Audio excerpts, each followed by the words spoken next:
Hola, buenos días. El día de hoy nos acompaña el ingeniero Juan Carlos Díaz González. Él es verificador sanitario perteneciente a la Jurisdicción de Regulación Sanitaria de Atlacomulco y es responsable del manejo seguro de plaguicidas, manejo y dispensación de medicamentos en farmacias y es el responsable del programa regional de farmacovigilancia.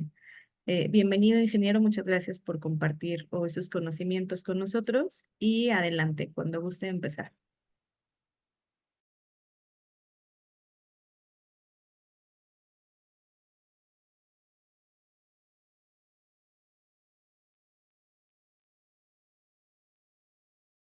Bueno, estábamos con el ácido tónico. Sí, bueno, Sí, sí me escuchan. Sí, se Este, escucha bien. ok, bueno, mire, vamos a comenzar.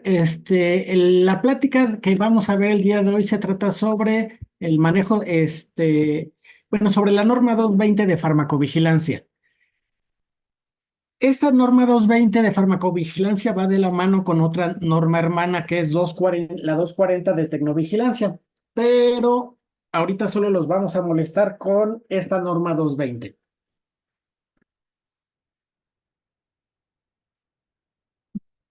Ay, no me quiere cambiar de... Ahora sí.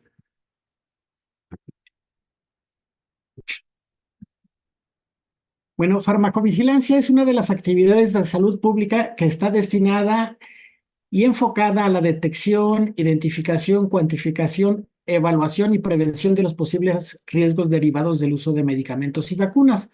A través de esta norma 220 vamos a notificar lo que son sospechas de reacciones adversas y las vacunas se van a seguir reportando a través del formato ESAVI como se ha estado haciendo. Y bueno, como norma oficial mexicana es de observancia obligatoria. ¿Qué tenemos o qué tienen o qué se tiene que reportar? Pues realmente se tiene que reportar toda sospecha de reacción adversa, ya sea así que haya sido consumido el medicamento por automedicación, es decir, sin prescripción médica, o usado bajo la prescripción de un médico, si hubo alguna sobredosis o algún abuso, si hubo dosis menores a la indicada, si se usó fuera de lo autorizado en las indicaciones para prescribir, si hay una exposición ocupacional, si hay falta de eficacia, también se fusiona medicamentos o vacunas durante el embarazo y lactancia. Reiterando nuevamente, las vacunas se reportan o los CESAVI se reportan a través del formato correspondiente. ¿Por qué se lleva o por qué llevar a cabo la farmacovigilancia en México? Bueno, porque existe una diferencia interétnica importante en la farmacocinética de los compuestos metabolizados, la cual no parece ser debida a hábitos alimenticios. Esto debido al citocromo CIP3A4, que nos caracteriza a los mexicanos por ser metabolizadores lentos, es decir, que el cuerpo tarda más tiempo en desechar al medicamento o los restos del medicamento. Ahora bien, y si esto lo apoyamos con el estudio o con el volumen de población o de individuos que se hace durante las fases de investigación, por ejemplo, en la fase 1 se utilizan de 25 a 50 sujetos, en la fase 2 de 100 a 250 y en la fase 3 se utilizan de 150 a 1000 sujetos. Es decir, en total, cuando muchos son 2500 sujetos que son evaluados durante el consumo del medicamento, durante la fase de investigación. Por eso es importante hacer la vigilancia en relativa a la aparición de sospechas de reacciones adversas, ya que el número de pacientes necesarios para detectar 3 casos de una reacción adversa, dependiendo de la incidencia de la reacción adversa, puede ir desde los 650 pacientes hasta los 65,000 pacientes en aquellas reacciones que son muy esporádicas o que, bueno, que son graves, pero que tienen una incidencia hasta de 1 en cada 10,000 pacientes que toman el medicamento. Los medicamentos se siguen comportando de la manera que se espera, y que no constituye un riesgo mayor que el beneficio que aportan.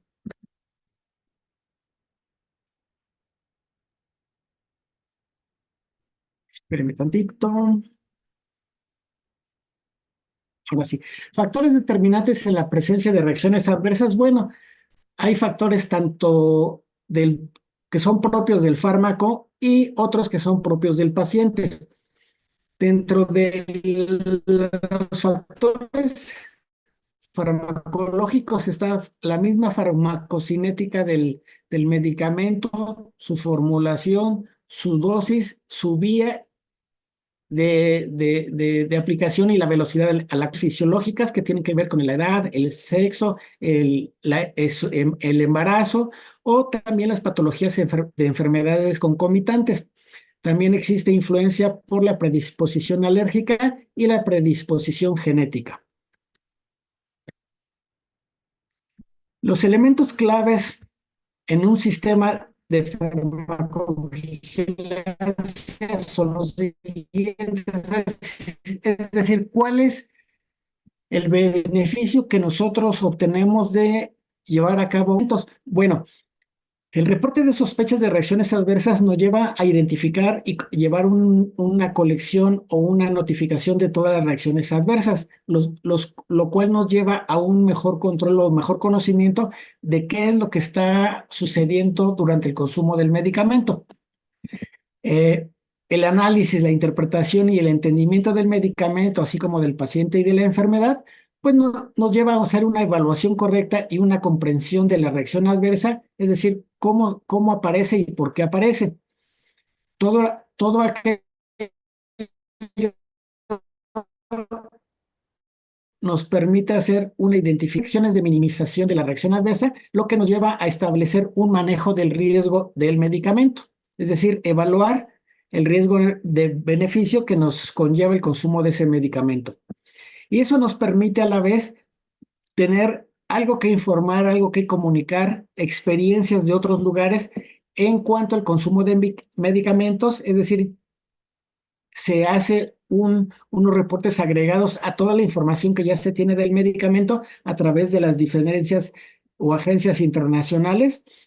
Se hace una mejor descripción en la información para prescribir a los profesionales de la salud y en cuanto al paciente, bueno, lo beneficia en la creación o elaboración de instructivos y unos marbetes más completos para que haya una mejor información y comprensión y riesgos del consumo de los medicamentos. Dentro del consumo de los medicamentos también tenemos que tomar en cuenta las interacciones. Por ejemplo, estos medicamentos diclofenaco, ketorolaco y ciprofloxacino en algunos hospitales es común.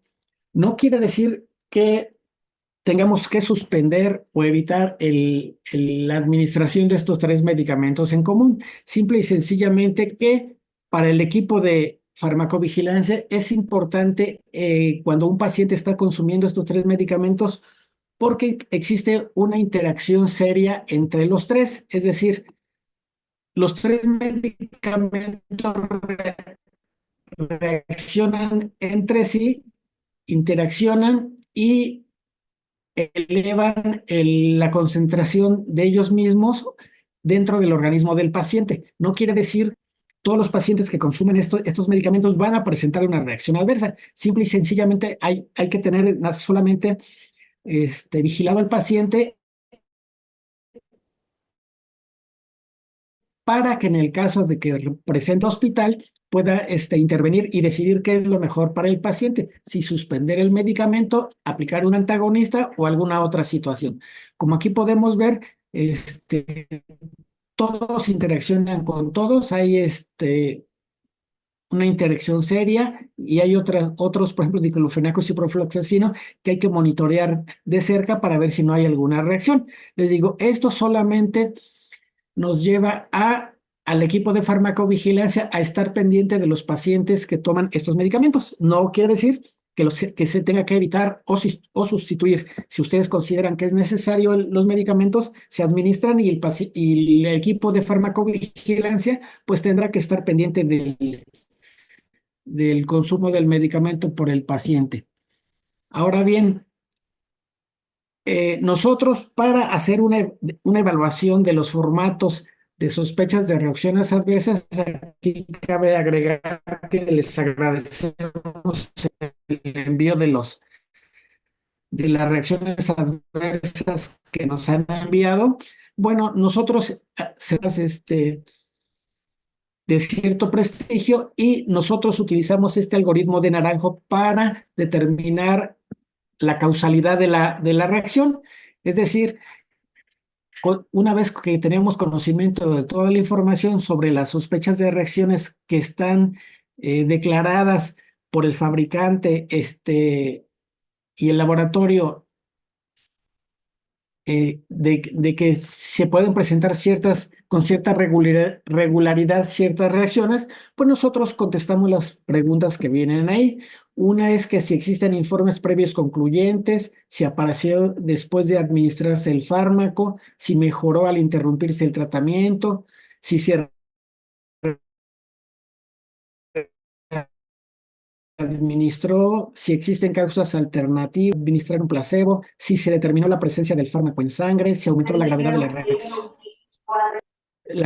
la reacción, si se había sufrido el paciente una reacción similar anteriormente, o si se confirmó mediante pruebas objetivas. Todas estas preguntas tienen una respuesta, sí, no o no se sabe. Y todas estas respuestas nos conllevan a sumar o restar los dígitos que ahí vienen, y eso nos conlleva a determinar si es probable, si es posible, si es dudoso, o si o si no se puede clasificar la reacción, si es improbable. Entonces, eso ya nos lleva a una categoría de causalidad de la todavía sospecha de la reacción adversa, es decir, para hacer la determinación de la causalidad. Otra vez no me quiere. Ya se trabó. Espérame tantito. Dice que no quiere trabajar.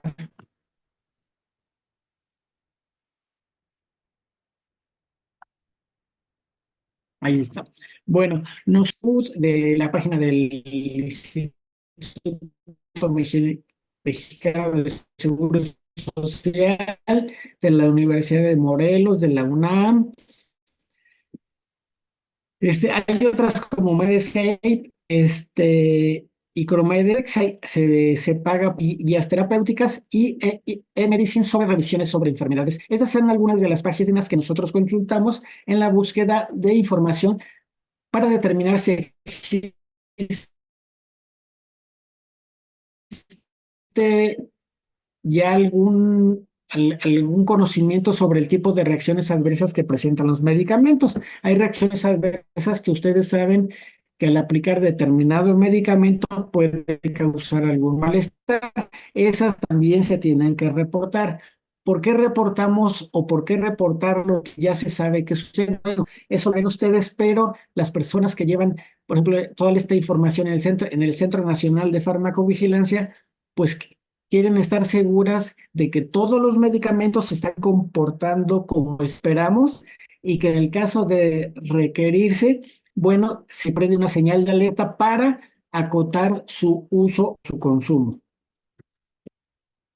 También nos o modificación del responsable de farmacovigilancia, así como de la guía de farmacovigilancia que está en la página de la COFEPRIS para centros institucionales y centros coordinadores de farmacovigilancia, así como de unidades de farmacovigilancia, y el suplemento de la Farmacopea de los Estados Unidos Mexicanos en su capítulo 11, que habla sobre procedimientos normalizados de operación, porque bueno, toda unidad de farmacovigilancia debe contar con sus procedimientos normalizados de operación, es decir, cómo se va a llevar a cabo la búsqueda de sospechas de reacción adversas en el hospital, quién es el encargado de hacerlo o quiénes son los encargados, y cómo se va a efectuar la capacitación y el fomento de toda esta información.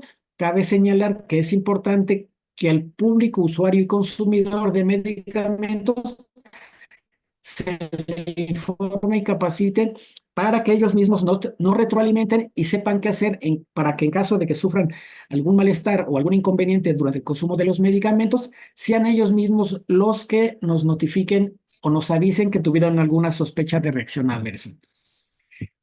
Por mi parte sería todo. ¿Alguna pregunta?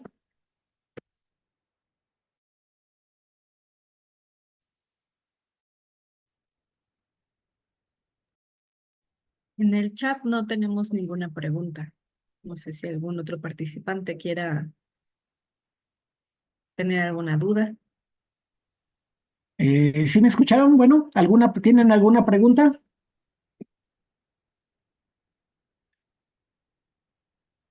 No, ingeniero, en el chat no tenemos ninguna duda. Bueno.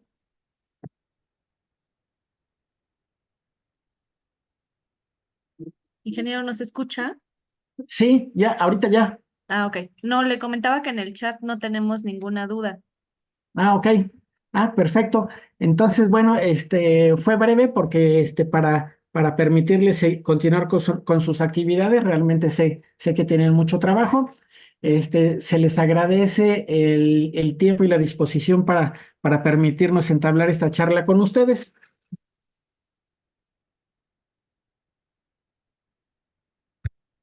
Muchas gracias por su participación, por poder compartirnos estos conocimientos. Muchas gracias, ingeniero. Yo voy a dejar de grabar esta capacitación y les voy a pasar a mis compañeros el examen post para poder pasárselo a usted posteriormente. Ok, sí, yo en cuanto pueda, también me doy una vueltecita por ahí con ustedes para arreglar también cualquier detalle que pudiera surgir. Muchas gracias Gracias. a ustedes. Hasta luego.